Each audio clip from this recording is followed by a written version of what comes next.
इन्नल हम्दलिल्लाह नहमदुहु व नस्तईनुहु व नस्तगफिरुहु व नुअमिनु बिही व नतवक्कलु अलैहि व नऊज़ु बिल्लाहि मिन शुरूरि अनफुसिना व मिन सय्यिआति आमालिना मन यहदिहिल्लाहु फला मुज़िल्ल लहु व मन युज़लिल्हु फला हादिय लहु व अशहदु अन ला इलाहा इल्लल्लाहु वहदहु ला शरीका लहु व अशहदु अन्न मुहम्मदन अब्दुहु व रसूलुहु। अल्लाहुम्मा सल्लि अला मुहम्मदिन व अला आले मुहम्मद कमा सल्लैता अला इब्राहीम व अला आले इब्राहीम इन्नका हमीदुम मजीद।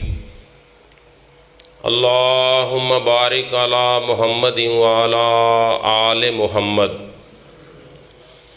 कमा बारकता अला इब्राहीम व अला आले इब्राहीम इन्नका हमीदुम मजीद। अम्मा बाद फ़इन्न खैरल हदीस किताबुल्लाह व खैरल हदी हदियु मुहम्मदिन सल्लल्लाहु अलैहि वसल्लम व शर्रल उमूर मुहदसातुहा व कुल्लु मुहदसतिन बिदा व कुल्लु बिदातिन ज़लाला व कुल्लु ज़लालतिन फिन्नार। रब्बि इश्रह ली सदरी व यस्सिर ली अमरी वहलुल उक़दतम मिन लिसानी यफ़क़हू क़ौली। फ़ाऊज़ु बिल्लाहि मिनश शैतानिर रजीम बिस्मिल्लाहिर रहमानिर रहीम। नून वल कलमि वमा यस्तुरून मा अंत बिनिअमति रब्बिका बिमजनून व इन्ना लका लाजरन गैर ममनून व इन्नका लअला खुलुकिन अज़ीम। सदक़ल्लाहुल अज़ीम। खालिक़े कायनात की हम्दो सना के बाद लाखों और करोड़ों दरूद उस हस्तिये अक़दस व मुक़द्दस पर जिनका नामे नामी इसमें ग्रामी हज़रत मुहम्मदुर रसूलुल्लाह सल्लल्लाहु अलैहि वसल्लम है। सामईन मोहतरम, आज के इस खुतबा जुमा में मैं कम इल्म तालिब इल्म आपके सामने चंद गुज़ारिशात नबी कायनात सल्लल्लाहु अलैहि वसल्लम के अखलाक के बारे में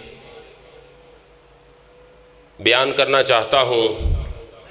दुआ है कि अल्लाह पाक मुझ समेत आप तमाम लोगों को समझने की और अमल करने की तौफ़ीक़ अता फ़रमाए और हमारा आज का ये मुख्तसर सा खुतबा जुमा अल्लाह पाक अपनी बारगाह में शर्फ़ कबूलियत से नवाजे। दोस्तों, आज इस माशरे में हालात जिस तरफ को जा रहे हैं, आज मुआशरा जिस बेचैनी का शिकार है, आज हमारे अंदर जिस तरह की आदत पाई जा रही है, आज हमारे अंदर जो तरीक़ा और सलीका हमने रवा रखा हुआ है, हमको ये देखना है कि नबी कायनात सल्लल्लाहु अलैहि वसल्लम जब इस दुनिया में जलवागर हुए, जब आप इस दुनिया में तशरीफ़ लाए, तो आज इस मुख्तसर से वक़्त में मैं थोड़ा सा मुवाज़ना करना चाहूँगा और दुआ भी है कि अल्लाह पाक शायद किसी एक का अल्लाह पाक ने दिल और अखलाक बदल दिया तो इंशाअल्लाह ताला वो मेरे लिए भी ज़रिया नजात बन जाएगा। नबी कायनात जब इस दुनिया में तशरीफ़ लाए उस वक़्त अरब के मुआशरे की हालत क्या थी? उस वक़्त अरब के लोग किन किस्म की बुराइयों में डूबे हुए थे? हमारे आज के मेहमान हमारे कायद मिल्लत, शहीद मिल्लत अल्लामा एहसान इलाही ज़हीर रहमतुल्लाह अलैह के नवासे मोहतरमुल मकाम कारी सबैल इकराम साहब तशरीफ़ ला चुके हैं। तो गुजारिश है कि वो भी इधर स्टेज पर तशरीफ़ लाएँ, अमामत के फ़राइज़ वो सर अंजाम देंगे। उनके साथ हमारे अमीर मरकज़ी जमीयत अहले हदीस सिटी शेखुपुरा मियाँ राशिद साहब भी तशरीफ़ लाए हैं। ज़रा तवज्जो से अपनी बात की तरफ रहना चाहता हूँ। तो मैं ये अर्ज़ कर रहा था कि अरब का मुआशरा उस वक़्त जब आप तशरीफ़ लाए तो किन बुराइयों से दो चार था। अरब के मुआशरे के अंदर उस वक़्त ज़ना, शराब, जुआ, बददियानती, बदअहदी इस तरह से उनकी रगों में सरायत कर चुकी थी कि शायद ही उस वक़्त कोई और मुआशरा इस तरह से इन हालात में डूबा हुआ हो। इसीलिए अल्लाह पाक ने उनकी इस्लाह के लिए आकाए कायनात को मबूस फरमाया और आपने खुद इरशाद फरमाया, इन्नमा बोइस्तो लियोतम्मिमा मकारिमल अखलाक, कि मैं बेशक अखलाक की तकमील के लिए भेजा गया हूँ। उस वक़्त मुआशरे की हालत ये थी कि बेटियों को जिंदा दरगोर कर दिया जाता था। एक रवायत में है कि एक बंदे ने नबी कायनात से कहा कि मैंने कमोबेश 8 बेटियों को जिंदा दरगोर किया है। ये उस वक़्त अरब के मुआशरे की हालत थी। उन्होंने अपनी जिनसी ख्वाहिश को पूरा करने के लिए औरतें रखी हुई थीं। हर तरह का दुनिया का ऐब उनके अंदर मौजूद था और उसी ऐब की वजह से वो दुनिया का बदतरीन मुआशरा बन चुका था। उसी ऐब की वजह से वो दुनिया के गलीज लोगों में शामिल हो चुके थे। उनकी इस्लाह उस वक़्त जिस तरीके से नबी कायनात ने की, आज इस मुआशरे में जो हालात चल रहे हैं, ज़रा दोनों का आपस में मुआवजा करना चाहता हूँ कि उस वक़्त उस बीमारी का इलाज नबी कायनात ने जिस दवाई के साथ किया, वो सबसे बड़ी दवाई नबी कायनात का अखलाक था। आपके अखलाके करीमाना थे। आज भी देखें, नमाज पढ़ने वाले हज़ारों और लाखों लोग मौजूद हैं, सदका करने वाले हज़ारों और लाखों मौजूद हैं, हज करने वाले मौजूद हैं। अखलाक के हसना के मालिक लोग, नबी कायनात के अखलाक के ऊपर चलने वाले लोग मौजूद हैं, लेकिन शायद बहुत कलील तादाद में मौजूद हैं। आज हमें उसी अखलाक को, उसी अखलाक की नकल मारकर, उसी अखलाक को अपने ऊपर लागू करके, जिसको नबी कायनात ने 40 साल अपनी ज़िंदगी अपने अरब मुआशरे में गुजारने के बाद इतना बड़ा चैलेंज उनको दिया कि कायनात में तारीख के औराक को पलट कर देखो, तारीख की वर्क गुर्दानी करके देखो, तो कोई ऐसी शख्सियत नज़र नहीं आती जिसने इतना बड़ा चैलेंज दिया हो। आपने 40 साल उनके अंदर गुजारने के बाद आपने कहा, कोहे सफ़ा के ऊपर सबको बुलाया कि अगर मैं कहूं कि पीछे से कोई गिरोह या लश्कर हमलावर हो रहा है मेरी कौम, तो क्या आप मान लेंगे? उन्होंने कहा बिल्कुल हम मान लेंगे। आपने फरमाया आपने मुझे कैसा पाया है? उन्होंने कहा बाहया पाया है, दयानतदार पाया है, सच्चा पाया है, सादक और अमीन पाया है। ए मोहम्मद सल्लल्लाहु अलैहि वसल्लम, कहो हमें क्या हुक्म देते हो, हमें क्यों बुलाया है?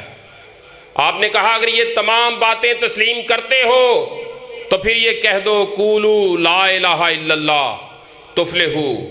ये बात कही तो सारी बरादरी और सारा शरीका उसी वक्त मुखालफ हो गया। वही लोग जो एक लम्हा पहले कह रहे थे कि हुक्म करें, हमने 40 साल आपको बेहतरीन पाया है, दयानतदार सादक और अमीन पाया है, बाहया पाया है। हया इस कदर इस लेवल का था आकाए कायनात के अंदर कि अरब की नौजवान कंवारी लड़कियों से भी ज़्यादा आकाए कायनात के अंदर हया मौजूद था। उन्होंने हर खूबी गिनी। जब आपने कहा कह दो कूलू ला इलाहा इल्लल्लाह, सारी की सारी कौम मुखालिफ हो गई, सगे चच्चे भी मुखालिफ हो गए। और आज भी ये ला की तलवार चला कर देखें, आज भी किसी को कहें उसका मुआजना इससे कर लें, आज भी किसी को कहें कि वो अल्लाह अकेला मालिक है, वो अकेला हाजत रवा और मुश्किल कुशा है, वो अकेला औलादें देने वाला और रिज़्क देने वाला है, उसके अलावा कोई मुश्किल कुशा कोई हाजत रवा नहीं है, तो आज भी बहुत से लोग कहेंगे कि आप हमें ये तबलीग करते हो, हमारे औलिया की गुस्ताखी करते हो। आज भी बहुत से लोग ये बात कहेंगे। जब आपने ये दावत दी तो पूरी कौम मुखालिफ हो गई। आपके अखलाके करीमाना 40 साल आपने पहले उनको अपना अखलाक पेश किया। अपना अखलाक 40 साल पेश करने के बाद आपने उनको दावत तबलीग दी। और अखलाक के नमूने कैसे पेश किए, हम तारीख़ के औराक से पूछते हैं। आज हमें हर लम्हा हर कदम के ऊपर अखलाक को अपने ऊपर लागू करने की ज़रूरत है। उसी अखलाक की नकल मारने की ज़रूरत है जो तरीक़ा आकाए कायनात ने अपने ऊपर लागू करके अपनी अमली ज़िंदगी गुजार कर लोगों को अपनी रहने वाली क़यामत तक रहने वाली उम्मत को बताया था। आज फिर उसी की ज़रूरत है। हम अपने घरों में कैसे हैं, हम अपनी बीवियों के साथ कैसे हैं, हम अपने अहलो अयाल के साथ कैसे हैं। आज घरों की बेसुकूनी की सबसे बड़ी वजह क्या है, ये हमें देखना होगा।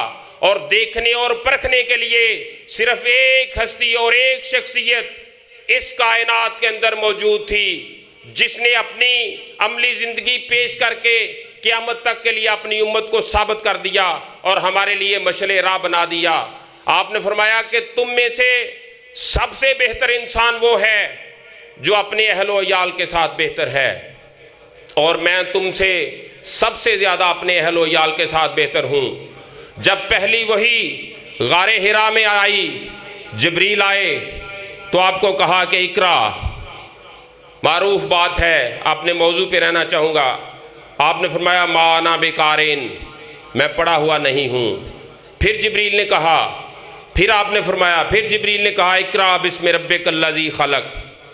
फिर आपने पढ़ा, जिब्रील ने आपको अपने साथ लेकर सीने के साथ सीना लगाया, दबाया, छोड़ा, आप घर तशरीफ़ लाए।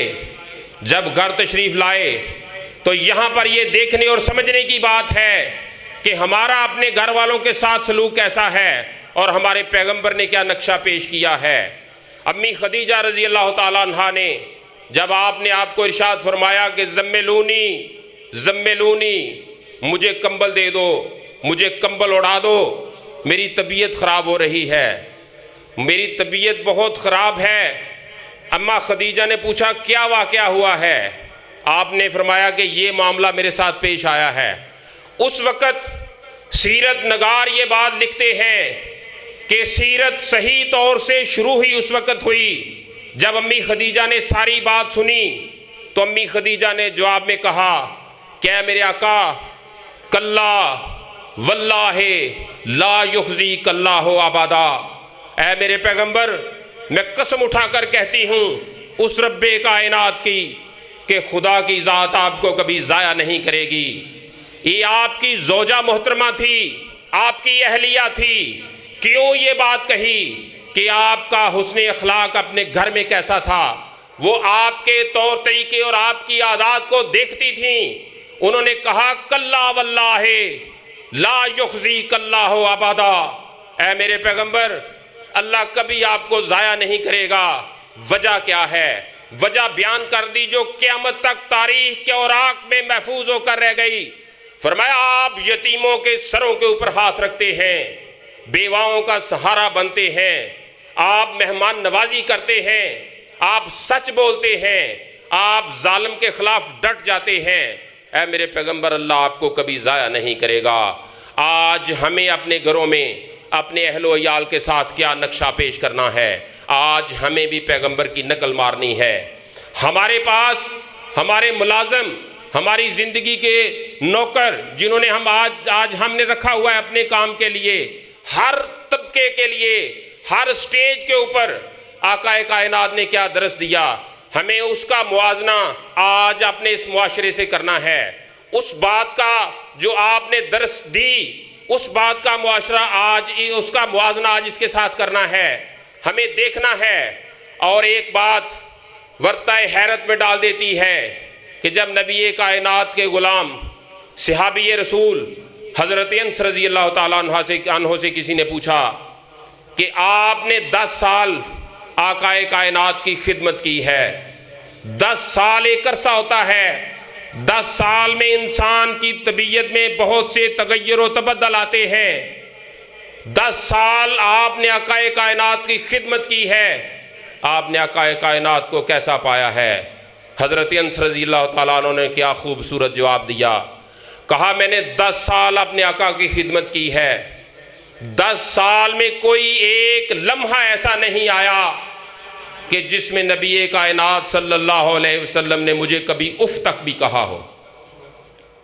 10 साल में एक लम्हा भी ऐसा नहीं आया कि मुझे उफ तक भी कहा हो। ये अपने गुलामों के साथ सलूक था। ये कहा जा सकता है कि घर वालों के साथ था, गुलामों के साथ सलूक था। मेरे आका का दुश्मनों के साथ कैसा सलूक था?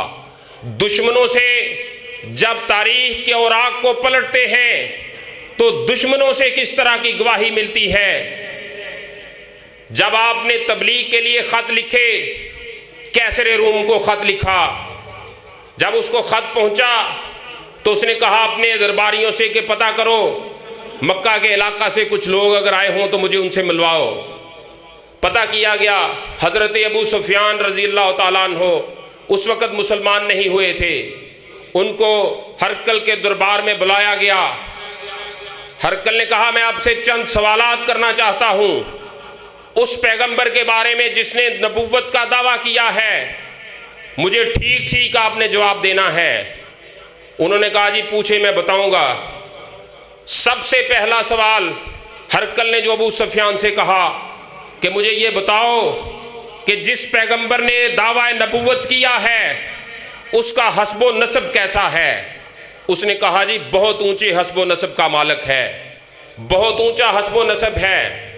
उसने कहा मुझे ये बताओ कि उससे उसके मानने वाले, उसके पैरोकार, सबसे पहले उसके पैरोकार अमीर लोग हैं या गरीब लोग हैं?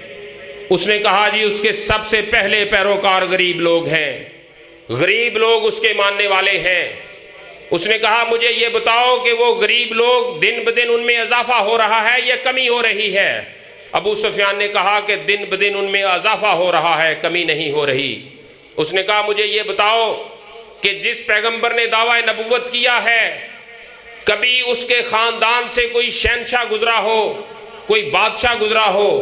उसने कहा उसके ख़ानदान से कोई आज तक शहनशाह नहीं हुआ, कोई बादशाह नहीं हुआ। आगे जो बात कही, कहा मुझे ये बताओ, हरकल ने कहा मुझे ये बताओ कि जिस शख्स ने दावाए नबुव्वत किया है कभी आज तक जिंदगी में उस शख्स ने झूठ बोला हो? हमारे लिए ये नुक्ता लम्हा फिक्रिया है। मुझ समेत आज के मुसलमानों को अपने गिरेबान में झांकने की ज़रूरत है कि हम किस शख्सियत के पैरोकार हैं, किस आला पैगंबर के मानने वाले हैं।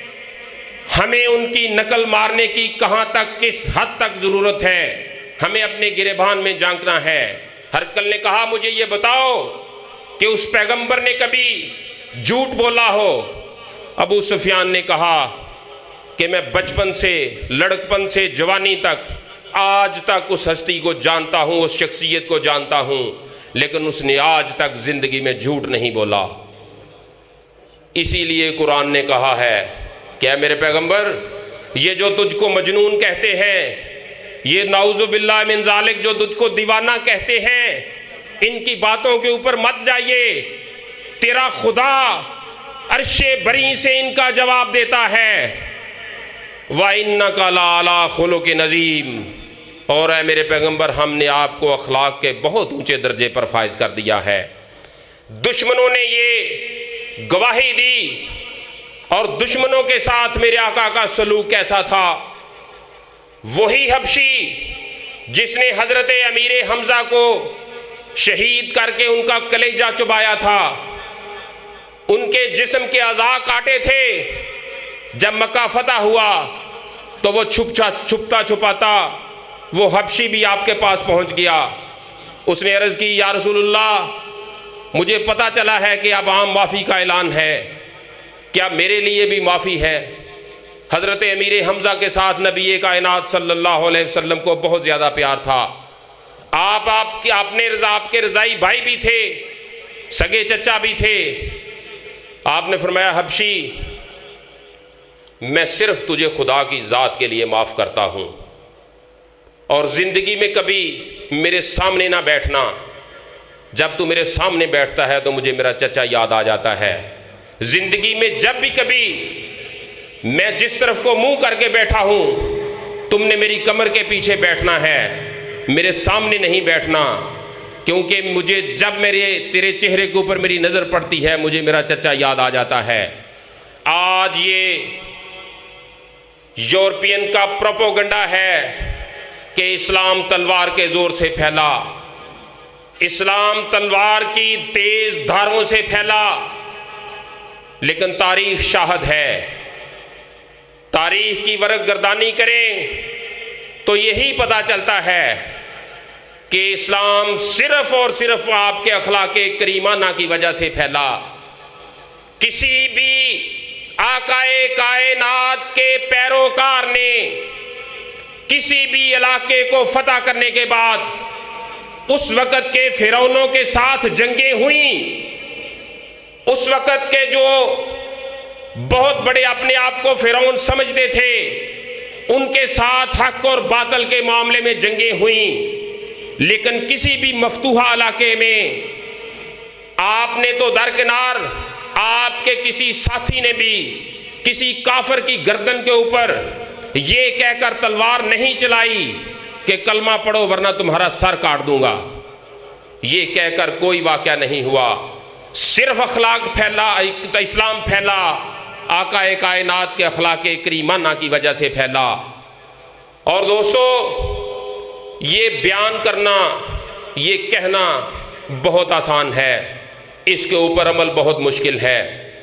तारीख़ के औराक को जब देखते हैं तो इंसानी जिस्म के रोंगटे खड़े हो जाते हैं।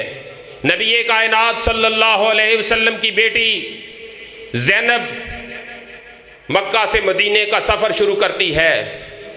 अखलाक की मिसाल देखिए, अखलाके करीमाना का एक नमूना देखिए।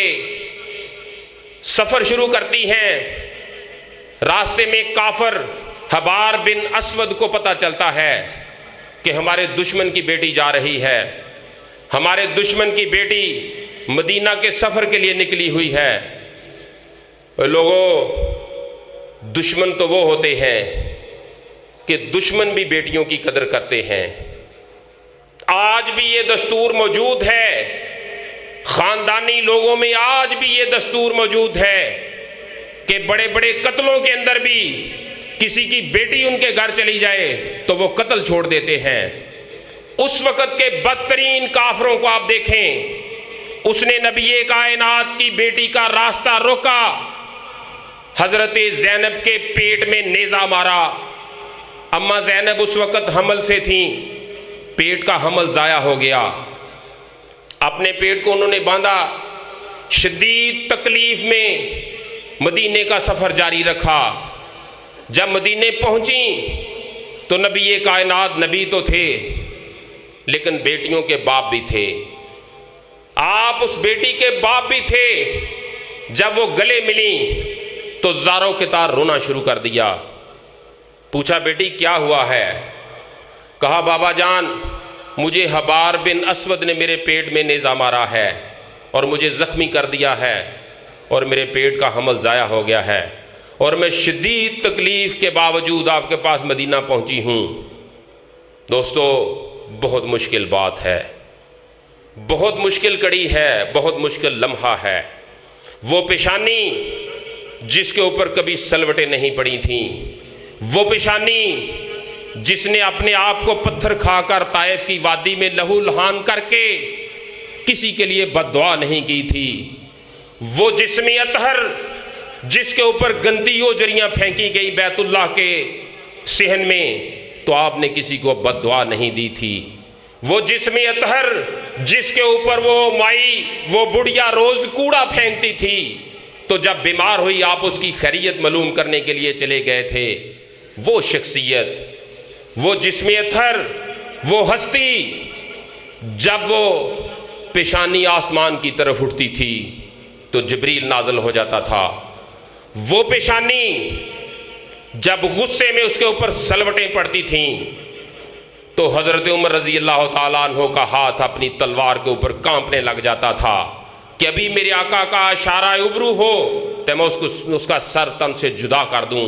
वो पेशानी जब बेटी ने कहा कि बाबा जान मुझे इतनी तकलीफ़ पहुंचाई है हबार बिन असवद ने, आकाए कायनात का चेहरा गुस्से से सुर्ख हो गया। उस पेशानी के ऊपर सलवटें पड़ गईं। अपने सहाबा को हुक्म दिया, फरमाया मेरे सहाबा हबार बिन असवद काफर जहां भी नजर आए उसका सर तन से जुदा कर दो। हत्ता कि आपने फरमाया अगर ये हबार बिन असवद बैतुल्लाह के गुलाफ के साथ चिमटा हुआ नजर आए उसको वहां से खींच कर उतार कर इसकी लाश के टुकड़े टुकड़े कर दो। उसने मैं मोहम्मद की बेटी को दुख नहीं दिया, उसने मैं मोहम्मद को दुख दिया है। वो शख्सियत वही जब मक्का फतह हुआ तो उसको पता चल चुका था कि मेरे भी डेथ वारंट जारी हो चुके हैं। वो छुपता छुपाता आकाए कायनात की खिदमत में हाजिर हुआ। बयान बहुत आसान है, ज़ुबान साथ नहीं दे रही। हम भी बेटियों वाले हैं, हम भी बहनों वाले हैं, हमारे घर में भी बेटियां हैं। बयान बहुत आसान है लेकिन इस्लाम का फैलाव इन्हीं अखलाक़े करीमाना की वजह थी। वो भी छुपता छुपाता नबी कायनात की खिदमत में हाज़िर हो गया।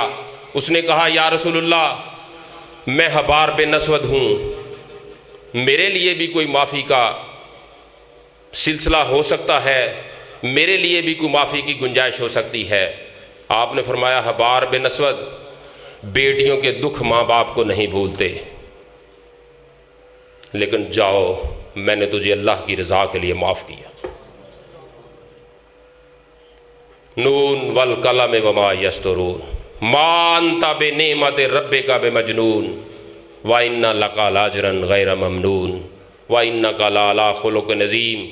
कुरान ने बयान किया, रब्बे कायनात ने क़यामत तक के लिए अपने पैगंबर को अखलाक के आला दर्जे के ऊपर फाइज किया। हमें आज इसी चीज़ की ज़रूरत है और वो वक़्त आज हमें छोटी छोटी सी बातों के ऊपर अपने मुआशरे में किसी के साथ लड़ाइयाँ झगड़े कत्लो गारत इस हद तक कि हमें देखने की ज़रूरत है। उस फतह मक्का के मौका को देखने की ज़रूरत है कि जब दुनिया का सबसे बड़ा फातेह मक्का में दाखिल हो रहा है, दुनिया का सबसे बड़ा फातेह मक्का में दाखिल हो रहा है, सारे जुज़ो इनकिसार के साथ बारगाहे इज़्दी में झुका हुआ है और पीछे से कुछ सहाबा आवाज़ देते हैं कि अल यौम यौमुल मलहमा, आज कुर्बानी का दिन है, आज हम गर्दनें उतार देंगे, आज हम मक्के के अंदर खून की नदियां बहा देंगे, आज इनसे हम एक एक का गिन गिन कर बदला लेंगे, आज ये मौका है। हज़रत अली रज़ी अल्लाह ताला अन्हु ने कहा अल यौम यौमुल मलहमा, आज हम कुर्बान कर देंगे, आज हम खून की नदियां बहा देंगे। मक्का वालों, आज तुम्हारे एक एक जुल्म का हम हिसाब लेंगे। आकाए कायनात के कान मुबारक में ये आवाज पड़ी। आपने अपने सर मुबारक को ऊंटनी की कुहान से ऊपर किया। आपने फरमाया, नहीं, अल यौम यौमुल मरहमा, ये माफ़ी का दिन है, ये माफ़ करने का दिन है, ये रहम करने का दिन है। ए अली, ये माफ़ी का दिन है। मक्के में दाखिल हुए और ऐलान हुआ, ला तस्रीब अलैकुमुल यौम। कितना बड़ा एहसान है इंसानियत पर। हजरत यूसुफ अलैहिस्सलाम ने तो सिर्फ अपने भाइयों के लिए माफ़ी का ऐलान फरमाया था, मगर इस फातिह आज़म का ऐलान कायनाती था। आज तक दुनिया जिसका नक्शा पेश नहीं कर सकी, आज तक दुनिया जिसकी मिसाल पेश नहीं कर सकी, आज तक दुनिया जिसके नमूने से हैरान है। आपने फरमाया, ला तस्रीब अलैकुमुल यौम। कितना बड़ा एहसान है इंसानियत पर। अमनो आशिती का बहुत बड़ा मुजाहरा होता है। उधर मक्के की पूरी आबादी एक मुजरिम की तरह सर झुकाए सामने खड़ी है। जुल्मो बगावत के वो पुतले जिन्होंने आकाए कायनात को और आपके जानिसारों को हबशा और मदीना पहुंच कर मिटाने की कोशिश की थी। आपके और आपके साथियों के ऊपर जुल्मो सितम के पहाड़ तोड़े थे। आज एक कैदी की हैसियत से आपके सामने खड़े थे और ये वो वक्त था कि आपके एक अशाराए उबरू से हजारों सर तन से जुदा हो सकते थे, हजारों लाशें खून में तड़पाई जा सकती थीं, हजारों औरतें बेवा और लाखों बच्चे यतीम किए जा सकते थे, मगर आकाए कायनात ने ऐसा नहीं किया। आपने जब उनसे पूछा, मक्का वालों, मुझसे क्या तवक्को करते हो, मक्का वालों मुझसे क्या तवक्को करते हो, तो उन्होंने सर झुकाकर ये बात कही। उन्होंने कहा, खुन करीम इब्नुल करीम, आप भाई भी बहुत अच्छे हैं, आप बेटे भी बहुत अच्छे हैं, हम आपसे माफ़ी की उम्मीद रखते हैं। ये वो वक्त था कि अगर आपकी जगह पर कोई और फाते मक्का होता तो वो मक्का के जालिमों और सरकशों को वो सज़ा देता कि ज़मीन कांपती और आसमान लरज़ जाता। इसीलिए किसी ने क्या खूब कहा था कि वो बिजली का कड़का था कि या सौते हादी, अरब की ज़मीन जिसने सारी हिला दी। व आखिर दावाना अनिल हम्दुलिल्लाहि रब्बिल आलमीन।